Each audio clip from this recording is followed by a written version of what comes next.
Welcome to the AI Brief from the YPO Technology Network. I'm Stephen Forte. Most Mondays, I bring you 3 or 4 stories and connect the dots between them. Today, I'm doing something different.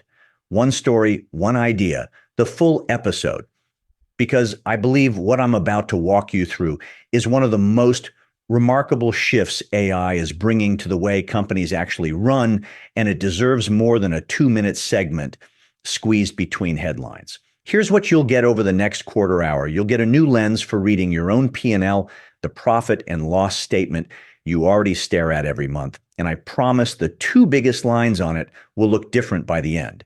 You'll see why the largest payer of healthcare bills on the planet just rewired how it pays for care, and why the software industry is quietly walking away from the pricing model that made it rich. And you'll leave with 4 specific moves I'd make this quarter if I were sitting in your seat, none of which require you to write a line of code. Let me state the idea plainly because it's mine and I believe it.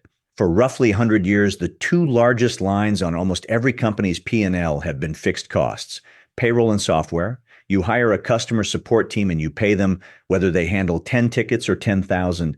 You buy 500 Microsoft seats and you pay for all 500 whether they're used every day or sitting idle since onboarding. Fixed capacity, sized to peak demand, sitting there hoping to earn utility beyond its cost. My belief, and I'll say it as conviction, not hedge, is that AI is about to turn those fixed costs into variable costs tied to outcomes. You will pay per customer interaction handled, per order processed, per ticket resolved, a cost that moves with an actual revenue event instead of a giant fixed block of humans and per seat licenses that you sized 18 months ago based on a forecast that was wrong the day you signed it. Hold on to this line because it's the spine of the whole episode. A fixed cost is a bet on utilization. A variable cost is a bill for results. Once you see your P&L that way, you can't unsee it. Think about how you actually staff today. Your support desk, your order desk, your billing team, they're sized for the worst week of the year. The spring rush, the year-end close, the product launch, the other 45 weeks you're carrying capacity you don't need because the alternative is falling over when the peak hits. It's like paying a snow removal crew 12 months a year because January exists. Nobody puts it in those words at the board meeting, but that's the deal we've all signed. Now, the software version, which every person listening has lived. At some point, you ran the license audit. You found that 30 or 40% of your seats hadn't been touched in 90 days.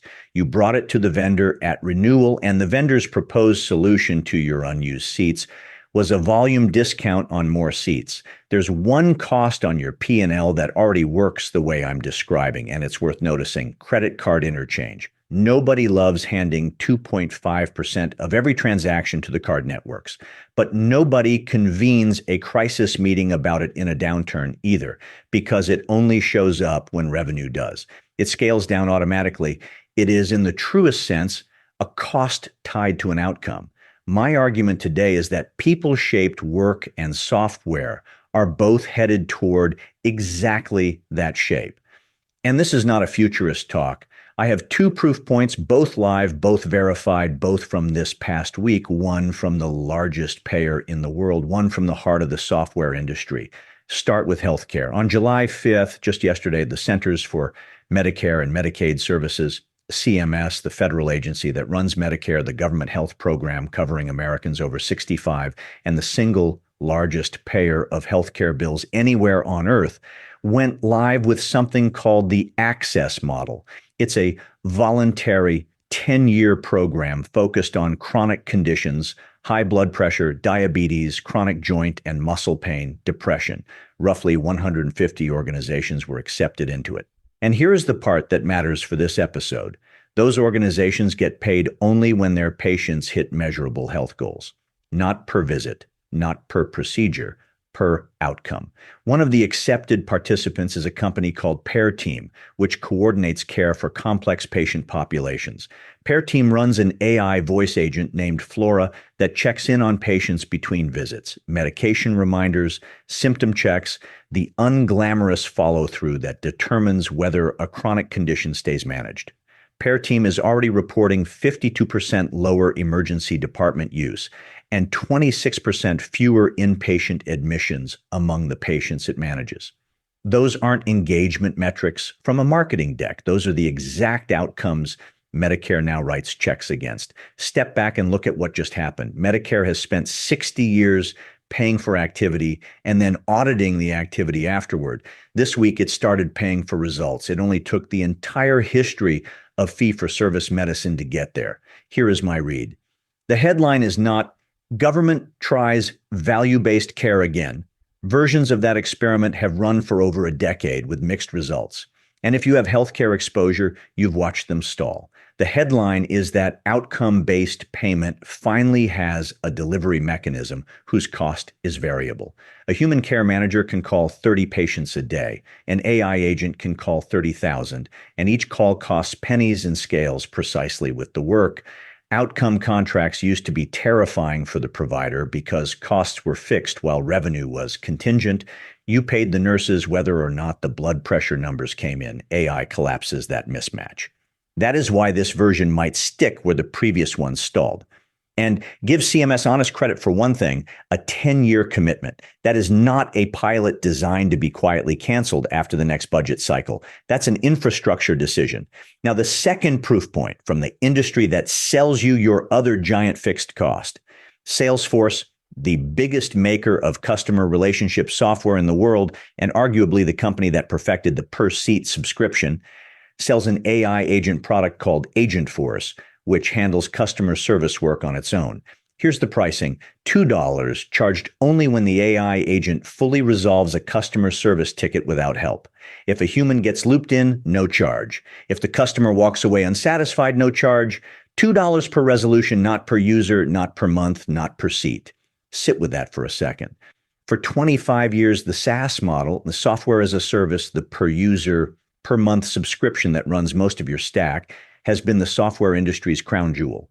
Predictable recurring revenue for the vendor, fixed cost for you, and the utilization risk, whether your people actually use the thing, sat entirely on your side of the table. You bought 500 seats hoping to earn utility beyond their cost. The vendor got paid either way. Now the company that built the biggest empire on that model is offering to take the risk back onto its own books. You pay when the work is done and only when it's done well. The company that perfected selling seats is now conceding that seats were never the point. And they're right. It just took a competitive threat the size of AI for anyone to say it with a price tag attached. So the largest payer in the world and the flagship of enterprise software in the same season, moving the same direction. When the two institutions with the most to lose from a pricing revolution start leading it, I stop calling it a trend and start calling it the new operating system. More on that phrase in a minute. First, let me make this concrete with a company I invented. Entirely hypothetical, but you'll recognize it, and some of you are running it. Call it Halverson Supply, a 300-person industrial distributor in Ohio, $140 million in revenue, third-generation family business. Halverson has a 20-person customer service desk handling order status, returns, delivery windows, and invoice questions. That desk is sized for the spring construction peak, which means for about 8 months of the year, it carries real slack. Fully loaded, the desk runs about $1.4 million a year. On the software side, Halverson holds roughly 500 seats across the ERP, the enterprise resource planning system that runs inventory and orders, plus the CRM, the customer relationship system, the scheduling tools, the works. Call that another $700,000, paid whether the seats get touched or not. Today, more than $2 million of Halverson's cost base is a bet on utilization. Now run the rewire. The routine order status and delivery window questions, the bulk of that desk's volume, get handled by an AI agent priced per interaction resolved, Agentforce style. The number the CFO watches changes shape entirely. Instead of $1.4 million of fixed desk, there is now a cost per order served, and it moves with order volume. In the spring peak, capacity scales up instantly with no seasonal hiring scramble and no burnout. In a soft quarter, the cost falls with revenue, automatically the way interchange does with no agonizing meeting required. And notice carefully what I am not saying. This is not a headcount story. That's a different episode and, frankly, a lazier analysis. Halverson's 20 people don't vanish, The best of them move up the stack to the work no agent can touch. The angry contractor on a job site deadline, the complex warranty claim, the big account that's wobbling, the judgment calls. What vanishes is the sizing to peak. Halverson stops paying for standby capacity and starts paying for outcomes. That is not a cheaper version of the old company. It is a structurally different one whose costs breathe with its revenue. Now, the honest counterpoint, because this is early, and I'd be doing you a disservice to sell it clean, outcome pricing has real unsolved problems. Start with the obvious one. Who decides what resolved means? In the Salesforce model today, the answer is largely Salesforce. A vendor grading its own homework has historically given itself very good grades. Expect gaming of the metric, agents nudging customers to close tickets that shouldn't close, providers coaching to the measure instead of the patient. Measurement itself is genuinely hard. When a patient's blood pressure finally drops, was it Flora's check-in calls, the new medication, or the daughter who moved back to town? Attribution disputes are coming and they will be ugly, and your contracts need to anticipate them. And not everything can be outcome priced. What's the per unit outcome of your general counsel, your head of product, your culture? A large share of what your best people do is judgment, and judgment resists metering. It should. So no, I'm not telling you your entire P&L goes variable by Christmas. I'm telling you the direction of travel is now set. The two institutions best positioned to confirm it just did, and the right response is to plan the rewire deliberately, not to chase it as a fad, and not to wait it out either. Which brings me to the number that ties the whole episode together. Researchers at MIT, the Massachusetts Institute of Technology, studied enterprise generative AI pilots and found that roughly 95% delivered no measurable P&L impact, none. That finding gets widely misread, so read it carefully. It is not evidence that AI doesn't work. It is evidence that bolting AI on doesn't work. Those companies bought a tool, dropped it onto the existing org chart, kept every process, every staffing model, and every cost structure exactly as it was, and then were surprised when nothing moved. Here's the capstone, and it's the thing I believe most strongly in this entire episode. Adopting AI properly is not bolting a tool onto your org chart. It is rewiring your company's operating system. The old operating system fixed capacity, people, and seats sized to peak demand, idle much of the rest of the time, hoping to earn utility beyond its cost. The new operating system, capacity that scales with the work and is billed by the outcome, the 95% failed because they installed new software on the old operating system. The winners of the next decade will be the ones who did the rewiring. And let me tell you how much I believe this, because I have put my own money behind it. I have bet my company on this operating system. We now offer pay-for-performance managed agents. You don't buy a seat and you don't buy a subscription. You pay for the outcome the agent delivers and nothing when it doesn't. I'm not describing a shift I am watching from the sidelines. I'm describing the one I am building on with my own revenue on the line. So I'm not asking you to believe something I'm unwilling to bet on myself. So the moves. If I were sitting in your seat this quarter, here's what I'd actually do. 4 things in order. First, I'd find my biggest fixed cost that is really a utilization bet.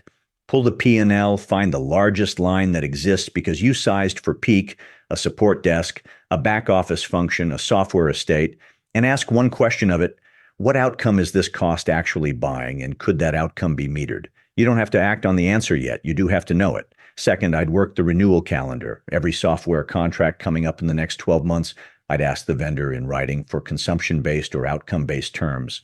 Some will say yes, most will say no for now. Either way, you learn instantly which of your vendors are building for the new model and which are milking the old one. The vendors who can't even engage with the question are telling you something about your next 5 years together. Third, and this is the one most leaders skip, I'd turn the lens around on my own business. What outcome does your customer actually buy from you? Not your product, the outcome. Somebody in your industry is going to be first to price that way, the way Salesforce just did in software and Medicare just did in care. And the moment they do, every competitor's price sheet starts to read like paying for maybe. I would much rather that somebody be you. Fourth, I'd treat all of this as an operating system project, not a procurement tweak. That means one pilot owned by a real P&L owner with the outcome metric defined by your team before the vendor defines it for you, and measured honestly enough that you'd accept the result either way. That last clause is the whole game. The 95% did not fail from a lack of enthusiasm. Let me leave you with the one line I'd want you to carry into your Monday meeting. For 100 years, we paid for capacity and hoped for results. The companies that win the next decade will pay for results, and a company that pays differently runs differently. That is the YPO Tech Network AI brief for Monday, July 6th. I am Stephen Forte. If this was useful, send it to a fellow member. I will be back Tuesday with more. Until then, stay sharp.